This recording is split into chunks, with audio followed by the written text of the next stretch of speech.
Why, in heaven's name, should you have to take a literature course? You're not interested in literature? You don't like to read? It's always boring when you try? Are those the excuses you've used before? Then that's just because you haven't had that experience yet. Nobody who's read good literature for a while would ever make such a statement. Without literature, I wouldn't have survived my childhood experiences with a very abusive mother and an alcoholic father. Were it not for the stories and tales my grandmother at first read to me, and then I read to her, the poems that she recited for me, I wouldn't have made it through childhood.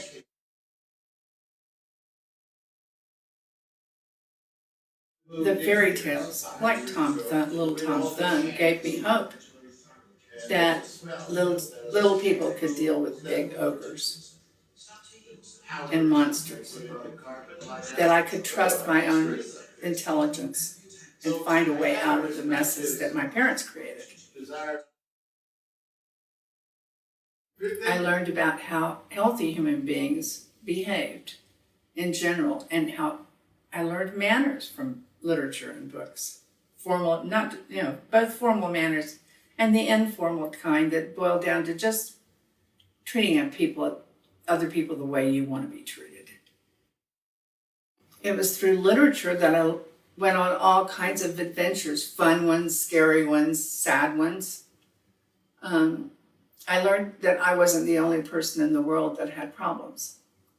And I learned how to cope with grief by watching or paying attention to how other characters in the story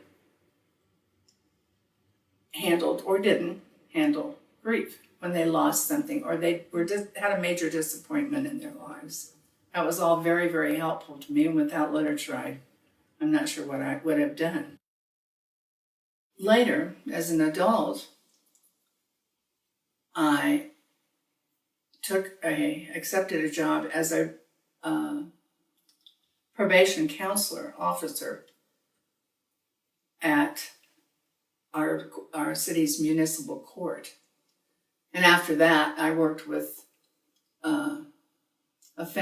felony offenders in the maximum security unit of our penitentiary, the state penitentiary in Nebraska.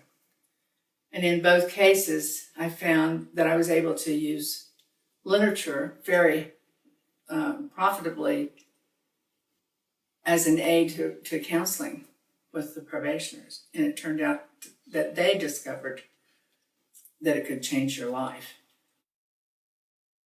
They didn't just go to school and pay tuition. They were ordered on their probation orders from the judge to read certain books I had, after interviewing them in depth, and after they had taken a whole bunch of testing, I decided what might be useful for them, helpful to them, and also what they might enjoy, and made assignments. When the probationers found out they had to read books, they were furious. They didn't like reading. Well, nobody likes reading until you start discovering good stories. Good literature, you haven't encountered good literature until the reading part goes unconscious. You're not even aware you're reading. You're just right there in the story when you're reading. And if you talk to most people who've read a book that was later turned into a movie, almost every single one will tell you, with maybe a few exceptions, that the book was way better than the movie. And if you don't read some books and some good literature, you'll never know that. You'll never have that experience. After reading Prince Ambra, most of my probationers, in addition to asking where can I get more books like this, which was a very common question, hadn't been able to talk about experiences that had happened to them. And after reading the books, they felt free. They were comfortable talking about the experiences, asking questions about it, asking how to do the right thing. asking normal, healthy questions. They were no longer repressing the material. They knew that they weren't the only one in the world that had coped with that issue, and they no longer felt alone.